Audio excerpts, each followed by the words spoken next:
Muito bom dia para você, meu irmão, minha irmã. Nosso evangelho de hoje está em Mateus, capítulo 24, dos versículos 23 ao 51. E aqui Jesus passa um longo trecho, então, desse capítulo aqui, conversando com seus discípulos a respeito das coisas finais. E ele, inclusive, menciona nesse trecho aqui, que entre os versículos 32 e 35, que o que ele está falando não é só para uma geração futura, mas diz respeito a eles ali também, àquela era que eles estavam vivendo ali.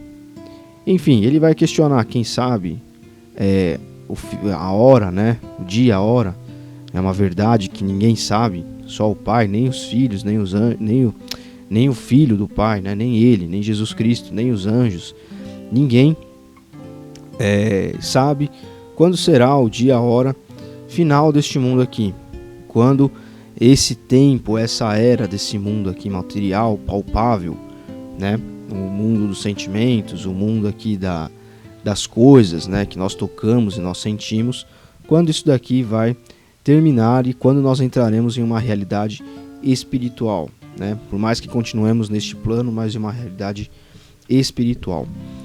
Isso aqui faz com que nós pensemos a respeito de o que de fato, onde de fato se encontra a importância, né, o cerne, o centro de toda a mensagem bíblica.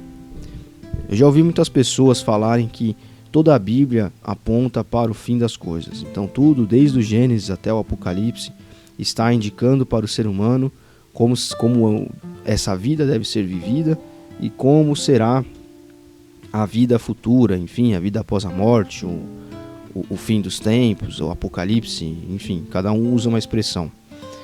Existem inclusive seitas, né, que são ramificações do cristianismo, né, que se deturparam, que não podem mais ser considerados cristianismo, né, como os Testemunhas de Jeová, por exemplo, que tem uma verdadeira obsessão por essas coisas de apocalipse, etc. Surgiram inclusive a partir dessa questão, né? Dessa obsessão. Surgiram a partir dessa necessidade de querer saber, querer definir fim dos tempos, etc. Quem serão salvos, quem não serão. Enfim. Contudo, o cerne do Evangelho, a centralidade da mensagem bíblica não está nessas coisas. Quando você ouvir alguém falar, como eu mencionei agora aqui, que toda a Bíblia está apontando para o fim dos tempos, a mensagem é essa, fique um pouco desconfiado, porque toda a Bíblia não aponta para isso.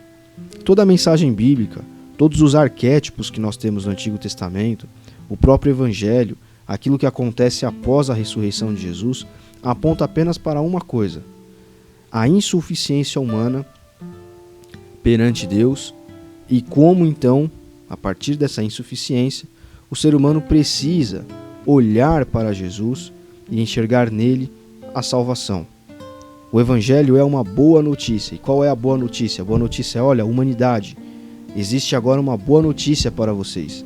Existe um Deus que quer ser o seu amigo, quer ser o seu pai, quer ser o seu companheiro. E ele se fez gente para que você olhasse para ele e encontrasse nele o sentido da sua vida, o sentido de um caminho para trilhar. Então a boa notícia é que agora você pode novamente ser amigo de Deus.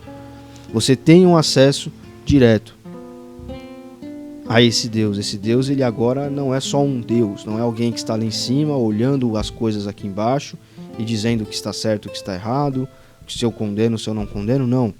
Esse Deus é um Deus que veio aqui a este mundo para trazer salvação para você e para entender este mundo, enxergar este mundo e mostrar a você que ele entende e vive este mundo aqui, assim como você vive.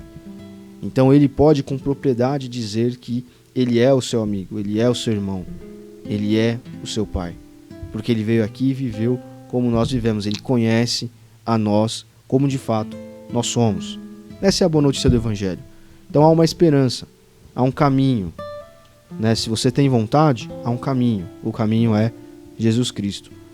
Toda a Bíblia, desde o Gênesis até o Apocalipse, tem como intenção apenas isso: mostrar para as pessoas, mostrar para o gênero humano quem é Jesus e como ele é o caminho que novamente nos coloca em contato intrínseco e humano com Deus, o Pai, aquele que criou todas as coisas, aquele que falava com as pessoas. Aí sim nós vamos, a partir do Antigo Testamento, colhendo amostras de Deus e como Deus, trabalhando com aquelas pessoas, estava na verdade apontando para Jesus Cristo que um dia viria. Então, esse trecho do Evangelho hoje nos relembra isso.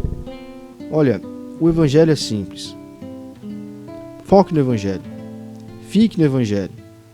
As pessoas discutem para saber quem vai ser salvo, quem não vai ser salvo, como vai ser o fim dos tempos, se Jesus volta antes da igreja ser levada espiritualmente para o céu, se ele volta depois, se ele volta antes, se a igreja não vai passar por isso, se isso de fato vai acontecer, se não vai, né? Calvinismo, arminianismo, que eu não vou nem explicar o que são aqui, mas são conceitos da salvação, né? Se a pessoa, uma vez que é salva, ela é salva para sempre, se não é, se perde a salvação.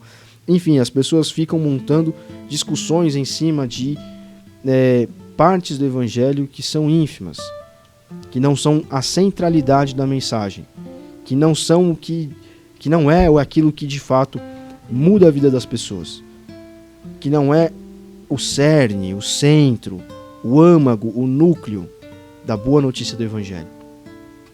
Então, a mensagem de hoje, com base nesse Evangelho aqui, nesse trecho em Mateus, é que nós não nos percamos nisso, que nós fiquemos no Evangelho, que nós procuremos ser como Jesus, imitá-lo, e isso aí já é uma missão que dura para a vida toda. Em vez de nós perdermos tempo com as discussões, com as picuinhas gospel aí que surgem a todo momento, que nós fiquemos e foquemos no Evangelho. Deus abençoe você. Até amanhã.